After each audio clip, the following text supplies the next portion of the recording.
Welcome to the CyberJA podcast, the place where we discuss all things cybersecurity and GRC. I am Richard Perry, your cybersecurity and GRC enthusiast. The aim of this podcast is to provide a meaningful, value-added platform via which upcoming cybersecurity professionals like yourself can gain insights from various topics covering cybersecurity and GRC that will enable them to become professionals that the industry demands. Stay tuned for what next on the CyberJA podcast.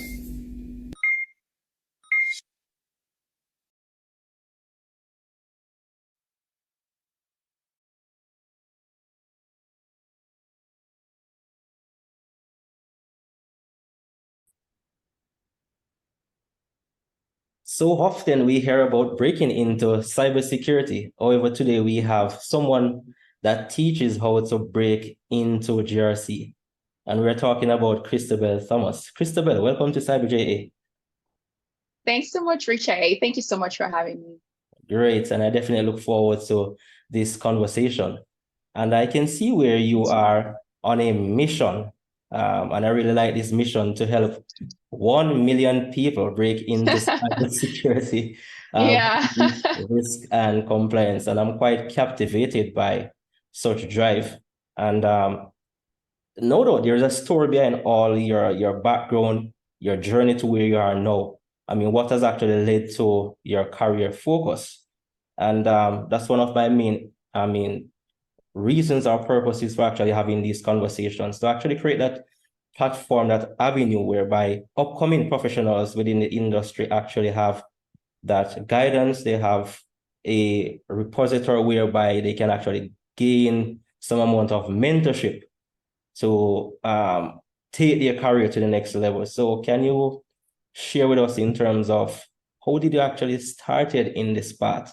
Knowing that GRC is somewhat formalized, not that it's not originally existed, but it's now formalized where persons are actually looking into this direction. Thank you so much, Richard. So for me, I never, when I started off, I never started off thinking that I was going to be in cybersecurity, GRC.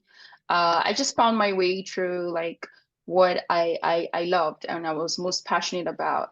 So growing up, I wanted to be a lawyer, really. And it was because I had this passion and drive to debate and just talk with people and, really bring out, digest things down, break things down and find solutions to problems. And that led me into really reading a lot. So I would research a lot, I would read a lot. And I think it was through research I found out about cybersecurity. But my bachelor's itself was in business. And then I started at the bank. And this is so funny because I started off in fraud at the bank. And then I did investments. And so the bank had a trial where you try out different departments at the bank. And for me, what I found I was most drawn towards was risk management, fraud prevention. And of course, those things are so closely tied to investigation and law. And from there, I pivoted my way into GRC itself. And when I was looking to get into GRC, there was I got a lot of advice around going into pen testing and all the really sexy roles in cybersecurity. But for me, I believe that life should be enjoyed. And I believe that a part of enjoying life is also doing something that you love. And so I stuck with GRC and I wanted to do GRC and I am in GRC. So that's been how I found my way into GRC. Great. And I definitely like the development of your story. It's so fascinating that when I have this conversation, quite a number of persons, including myself, I started out with a drive, a mission to actually be an architect. And I found myself now into IT, into GRC. Well, I guess maybe I would have destroyed a number of homes or buildings. So, I'm actually in this field, which I've actually come to enjoy a lot over the years. Enjoy the technical aspect of things going up started out with my first computer system, into networking, into computer repairs, and all of those things. But eventually I reached a point whereby it was like that was not my full passion or superpower, as you had discussed. That was not my so I was actually guided in like manner to actually why not venture into GRC? I mean, when I lost my job in 2002, 2020, at the start of COVID, rather. Yes, Yeah. someone was saying, why not going to GRC? And I was like, GRC, what is GRC? So that has actually influenced my drive to such extent. So I can definitely share with your background in terms of making that transition. So one of my main interests, though, is the fact that you are a GRC specialist. And for many persons, they are captivated by the field of GRC. There are so many areas, avenues into GRC that you can actually build your skill set in. Can you share with us in terms of what is involved in the role of a GRC specialist? What is entailed? How did you actually build your skill set to say, yes, I'm a GRC specialist. I am the person that is fitting for this role with an organization? Yes, that's a great question. So GRC, it's governance, risk, compliance. And the way I see GRC, it's kind of like the sector of cybersecurity that enables the business. So I see it as the intersector between the very technical aspect and the business side, right? So the people that make the decisions and how the business goes and the vision and the mission, how those are driven. And cybersecurity really stands right there as a middleman to say, okay, so this is what you want to do, but we communicate like, okay, how do we do this but still remain secure? How do we, because we don't want to say you can't do that. That's a part of GRC. So that's most of the governance. So enabling the business to ensure that the decisions that they make, it starts from the top to the bottom, and that they make the right decisions. They are able to still make their widgets, make money, but still ensure that we're secure, right? So really enforcing those decisions from top to bottom. That's where we talk about governance. And then we look at risk and compliance. And that's when we're looking at audits. We're looking at our checks and balances. Are we secure? And also looking at corrective actions for where we're not secure. And also, before those issues arise, what are we putting into place to ensure that we're able to prevent things from going wrong? So that's what it entails. It's a very rewarding role. And I think for me, as a person who loves to communicate and talk with really like help business leaders to see that cybersecurity is not this how do I put it? It's not a burden that the business can't get rid of, because a lot of it is but sometimes there's a perspective where executives in cybersecurity like, oh, this is a sector of the business that I really can't do without. I wish I could. But really to help them see that it's a sector of the business that it's good for our growth, especially with the way that the world is going. Technology is here to stay. There's nothing we can do about it. And so cybersecurity is very integral to our growth. If a business wants to grow, cybersecurity is very important for them. And it's really just communicating that we are their best friends and we're not their enemy. We're not there to tell them what they cannot do, but we're there to enable them to do what they want to do, but to do it in the best way possible. And that's because apart from the reputation, we're looking at fines. When we look at GDPR, it has some of the most, just fines are just, you can't even say, like, you can't even just like say like why a business would be charged like 20% of their revenue. Like, it's insane, right? And so those are things that we could also like communicate and help them see how we can do what we want to do, like achieve what we're looking to achieve, but do that securely. Because there's a lot of risk involved, and I always say reputation is more important than the fines. But that's pretty much what it entails. Sure. And for many persons, they might say, wow, it seems so easy. It seems like this is a walk in the park. And no, there is a lot that goes on behind the scene that actually, in terms of actually executing this role. But before I actually go a little bit further into those details, is GRC, the GRC aspect of cybersecurity, is this something for everyone? When you think about the skill set that is actually required to succeed in this part, what's your take on that?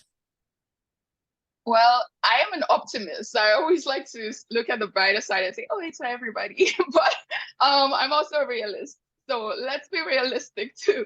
Yes. I mean, it all depends on your personality type. It all depends on what you love to do. And I always say that I am someone that I always want to push people to do what they love. I never really talk about, tell someone to do something that they don't love, right? And it's part of the way that I was also brought up, is to do what I love.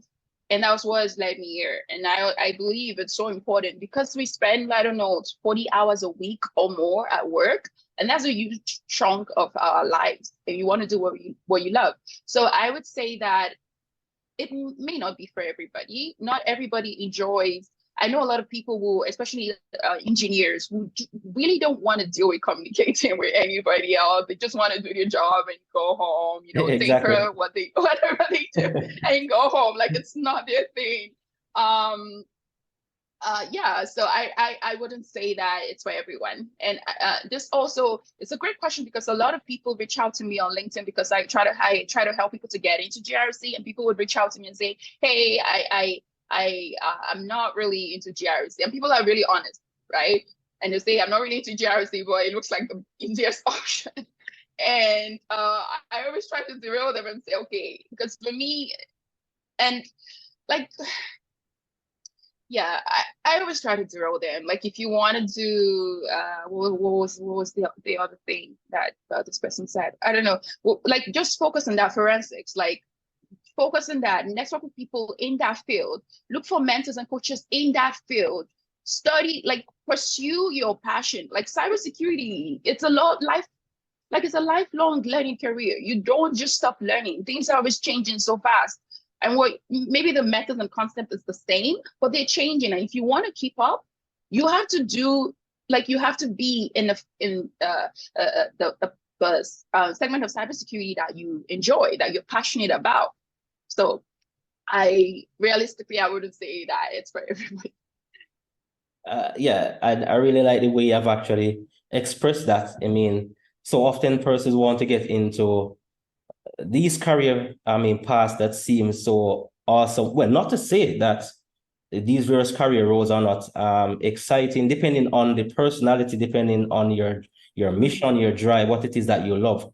So you have actually highlighted some of the key pointers that I really need persons to understand, that GRC or cybersecurity might not be for everyone, depending on the area that you really want to get into. So oftentimes persons, when they think about cybersecurity, it's all about breaking into systems, pen testing, all of these blue team, red team. But until you really get your hands into what is involved, acting ethically, that is, then you recognize that it's a total different ball game in terms of what it is that you watch in the movies versus what is actually realistic within various work organizations. So far, you have actually gone through a number of career roles in terms of job functions. How were you able to pivot from one job role to the next? Was there a particular career path that you had to follow in terms of certifications, training? What actually, was that catalyst to your growth? So I'm a very ambitious person. So of course, I always have a plan drawn out of what I want to do in the next 1 year, 2 years, where I want to be 6 months from now. But I would say that the plan hasn't always gone true as it's been, as I planned it in my head. Sometimes things come, the opportunities open up, and you take up a role and you find yourself in another role, and that takes you, through this whirlwind. But I would say it's great, for me, draw out a plan, but don't really be fixated on that plan. Be open to opportunities that come your way and be willing to try a lot of things. And so one of the examples I gave was when I was working at the bank, we had this like a program where you get to work on with different departments and really see like which one we're most drawn to. And for me, when that opportunity came up, not a lot of people were interested. They were like, well, I'd just rather do my work, but I didn't, But for me, that was a great opportunity because instead of not really knowing, just wondering, because sometimes you really don't know. Just like you go to school, you're not really sure what you want to study, and you just pick something, right? Just so you can okay, I have a bachelor's, or I have, but like that's a great opportunity. And I wish that a lot of companies would do that, where people can try out different departments to see, okay, because at the end of the day, it really helps the company, it helps their profit. If people are in roles that they're most passionate about, right? Because they're showing up and they're giving their all. And sorry, my earpiece fell off. I don't know if you can still hear me. Yeah, perfect. Okay. And yeah, so for me, that was a great opportunity for me to know that, okay, this was what I love. Like I said, I grew up, I wanted to be a lawyer, but didn't really go down that way for a lot of reasons. And I'm grateful that it didn't, but a lot of the skills that I really love about law, which is research, investigation, communicating to people, trying to break down technical information to non-technical in the way that the business leaders understand. And those are things that I innately, I love doing, and they come naturally to me.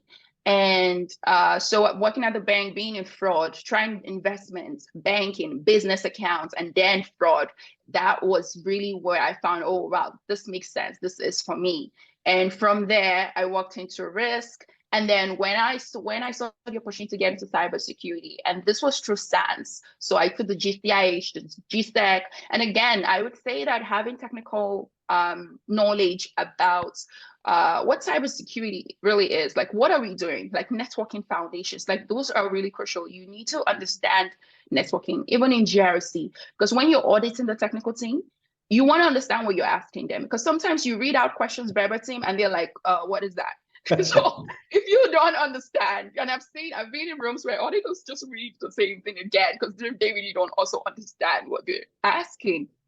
And it's embarrassing. And that's why it's important that you also have that technical foundation, because when you're asking them those questions and they're like, oh, what is that? And then you're able to say, oh, this is it, this. And they're like, oh, yeah. And sometimes people will tell you don't have the controls. But when you break down those questions, then you realize they do have a control, right? But just they don't understand the question. And so it's your job as GRC, as an auditor, to be able to communicate, break down technical, those technical acumen, those technical words, keywords into non-technical, to business leaders, to all the departments, because you're really a cross-functional, it's a cross-functional role, and you're working with different teams, various departments. And so for me, yeah, I would say just having that opportunity at the bank to work in fraud, that really skyrocketed me into GRC.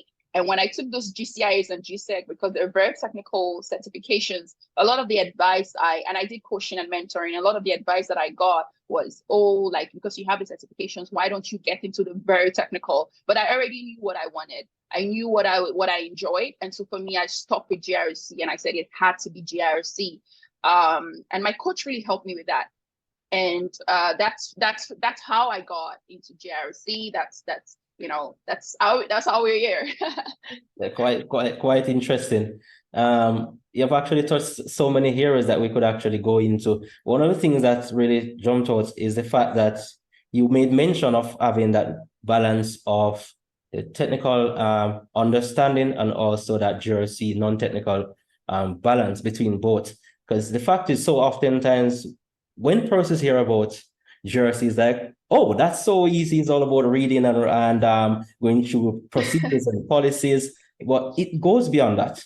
GRC is actually evolving at a rapid rate in terms of the various changes in the global landscape, the various requirements, not to mention all of those technical controls that are required to be in place to mitigate all these various risks within organizations. So it's very important, as you have mentioned, to have that balance between, and no one is saying that you need to go out and have, for example, a CCNA or a CEH, or to get really technical. But having those basic, those fundamental, I mean, whatever it is that I'm actually teaching or sharing with someone, I always go back to the basic.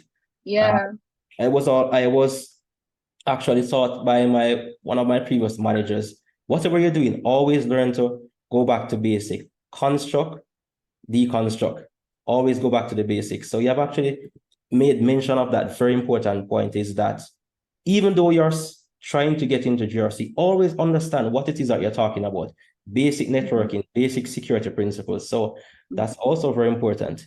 Knowing all of this, I know for sure it was not a smooth road or journey to where you are now in terms of your success or your career path. What are some of those challenges that you actually had along the way that you had to overcome to be where you're at? I would say like one of the first challenges was having that lack of information, lack of guidance, not really knowing a lot about the cybersecurity field, not really knowing if I could do it, because when you think of cybersecurity, you think about, oh, it's technical, it has to be someone who's like Albert Einstein, like smart. And when you think of an average Joe, like myself, I consider myself really average, right? And I work hard a lot. And so that for me was like the first thing that I realized, that I didn't have the information that to help me break in. And that was where research came in. I did a lot of research. I spoke with a lot of people, so many people that I didn't have a business speaking with. I'm like, I just need to talk to you. And I was surprised that they gave me audience. And I had a coach that was very helpful. I had 2 mentors that helped me, told me a lot about the industry, how to set a career plan. And yeah, so I would say there are a lot of challenges, just as in anything in life. But I always find that usually the blocker is that lack of knowledge, that lack of information, not knowing. And that's why you do need to reach out, and you have to ask, because if you don't ask, no one's going to know that you need help or that you need something. So you need to ask, you need to meet people, you go out to conferences, you speak with people on LinkedIn. Like LinkedIn is a great platform to meet other people in the field, people that you may never get to meet in person. So you get to meet people globally, like now, right? Yeah. But yeah, so I would say like reach out. I know people are afraid to reach out, but like, what's the worst that could happen if you reach out? Someone says no and you move on to someone else. So please reach out, because I always find the blocker is that lack of information, that lack of knowledge, and there's someone out there that has information that you're looking for. And this is something that I apply in every phase, like every single segments of my life, like other areas of my life. Like if I'm struggling in something, I ask myself, if someone was done this before, how can I connect with this person to give me the information that I need? So yeah. Well, I mean, that's a very, I would say, very potent note to end this, this awesome conversation on. What's little bit limited time we have. So I'm often captivated by just listening to the stories of various personalities. All of us have a journey, we have challenges, and all of us, there's something about our life that can actually be impactful to someone else. What's that last advice or maybe pointer that you would want to share with someone that's maybe having challenges to actually gain that center of direction with their career journey? I think it all comes down to seeking out the information, the knowledge that you lack. We don't know everything. There's someone who's done something that you're looking to do, and you can apply this to every area in your life. Ask yourself, like, who is somebody that in my network or someone that I know that may know somebody? And internet really helps, because even though you may not have someone in your immediate life, especially if you come from like an immigrant family or family who don't have the knowledge, or people around you don't have the knowledge, or you're the only one, maybe the first person in your family was graduated or an MBA. So you have to reach outside your network, and that's where the internet really comes into play. So reach out to people. Don't be afraid. Like a lot of people, because nobody reaches out to them, trust me. So reach out to people, get a coach, get a mentor, have someone to guide you and give you information, things that you don't know that would help you break in.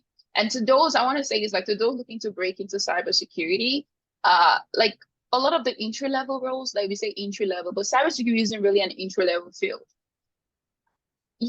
Those come by really like speaking with people, talk to people. I try not to use the word networking because a lot of people don't like that word, and it's kind of like a fear factor that it intrigues this fear factor once you be a networking. You're like, oh, I have to be out there. So just think about it like making friends. And yeah, I wish everybody good luck, and you can definitely break in. Definitely break in. I ditto. I mean, all that you have actually just said. I mean, this has been an awesome conversation. We could actually go on and on in terms of there's so much things for us to explore. I mean, to really share with the community in terms of all the various possibilities. So I total agreement with all that you have actually said. I mean, I really enjoy this conversation. And it was a pleasure having you on the CyberJA show.